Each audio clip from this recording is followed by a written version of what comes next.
social media και τα μέσα μαζικής ενημέρωσης σε παρουσιάζουν κάπως. Δεν είναι, Κωνσταντίνα. Της μαζικής. Ναι, σε παρουσιάζουν. Εσύ δεν στενοχωριέσαι. Ειλικρινά τώρα. Εντάξει, δεν μένω και αναίσθητη, δεν είμαι αναίσθητη. Όλοι έχουμε συναισθήματα. Δεν γίνεται να σου πω ότι δεν με αγγίζει και τίποτα. Προχθές που ξαφνικά ξυπνάς και μαθαίνεις από τη αμέσα. 7 η ώρα με παίρναν τηλέφωνο. Τι έφυγες? 7 η ώρα το πρωί στο σπίτι. Σκέτο, ξύπνησες και σου λέγανε τι είναι αυτή την ώρα. Εσύ δεν θα πάθαινες σοκ. Ειλικρινά θα πάθαινες σοκ. Εσείς τι θα παθαίνατε, άμα σας λέγανε δεν έχετε δουλειά αύριο. Ξέρεις τι, με αυτή τη δουλειά δοκιμάζω τα όρια μου.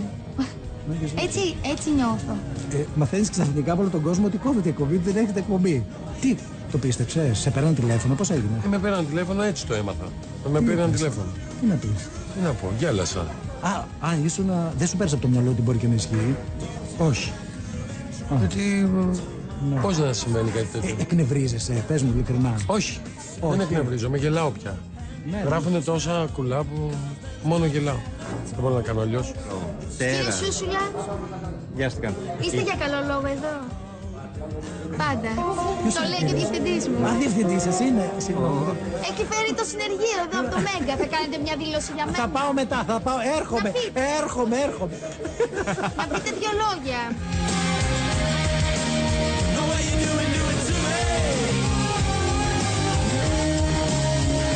Προχτές που άκουσα τη δουλειά, ότι σας πόσες φορές κόψανε. ακούω όλα αυτά τα χρόνια.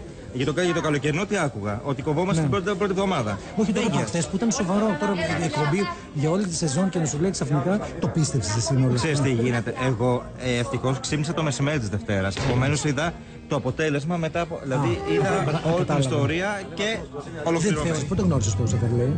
Άμα σου πω τώρα μια ιστορία πολύ τράπελη, αλλά εμένα με έχει κάνει πάρα πολύ χαρούμενο. Έχω πάει για μπάνιο σε μια παραλία, δεν θα πω πού, δεν έχει σημασία, και το συναντώ με το γιο του. Λοιπόν, πώς να τον γνωρίζω τον άνθρωπο, του λέω. Άρχομαι σε θαυμάζω πάρα πολύ, ειλικρινά θέλω να έρθω στο δελφινάριο. Και μου λέει ότι γουστάρεις. Δεν σου κάνω καμία πλάκα. Εννοούσες εσύ να έρθω να τον δω ή να παίξω? Να τον δω. Και δεν σου κάνω πλάκα. Πάω το επόμενο βράδυ και όντως στο κεσέ μου είχε κρατήσει 4 εισιτήρια από τους φίλους μου. Αυτός είναι Σεφερλή. Και έχω πάει, να ξέρεις, μέσα στην εβδομάδα 2 φορές, με 1 μέρα κενό. Τόσο πολύ μου άρεσε. Είναι τρελό σπάνιο, ρε παιδιά, τι να κάνω. Αλήθεια, το δεύτερο φορά. Χρόνια, ρε. Ξέρεις, έχεις κανένα τέτοιο Σεφερλή? Σωστός. Έλα. Σωστός. Το μεγαλύτερο τέρας της ιδιωτικής τηλεόρασης από τη γέννησή της είναι ο Δημήτρης Ουγγαρέζος. Δεν υπάρχει μεγαλύτερη σουπιά, υπόκοφη τέρας, πραγματικά, και τον προκαλώ την επόμενη συνέντευξή του να την κάνει γυμνός. Αυτή είναι πρόκληση. Όχι τα αυγά και αυτά που τρώει. Μάρκο, Έλενα, πολλά φιλιά. Καλημέρα. Να τα είδες στη Ελπίζω να μας βλέπετε.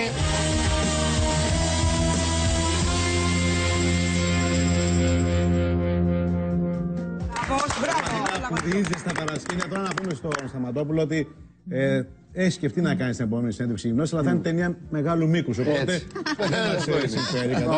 Ενώ εκείνος για το φεστιβάλ της δράμας το βλέπω. Πάντως, Μάρκο, ο πιο ωραίος άντρας είναι θαυμαστής δικό σου. Εντάξει, Ο Αναδιώτης δηλαδή, που είναι ωραίο παιδί, ο γούστος ήταν ο θαυμαστής, έχει γούστο και ήταν και λαλίστατος. Γιατί εκεί πέρα το βλέπω στον καναπέ, δεν λέει πολλά, αλλά τώρα τα είπε όλα. Είναι τον Έζο για να. Ναι, τον ερέθης ο Νέζος. Μου έκανε εντύπωση με τον Αναδιώτη που πραγματικά τον εντυπωσίασε το γεγονός ότι ο Μάρκος του είχε αφήσει τα εισιτήρια. Τι νομίζεις ότι όλο το Όχι, για κάνω να αυτό? πω, δεν ήταν εισιτήρια, παιδιά. Ήταν προσκλήσεις, μωρέ, ναι, εντάξει τώρα. Παίρνουν φίλοι και μιλάνε, ας πούμε. Όχι, το λέω ότι μην νομίζω ότι το άνθρωπο του είπα έλα και θα πληρώσει κιόλας. Τον κάλεσα. τις προσκλήσεις, Δηλαδή καλέσει και μόνος του.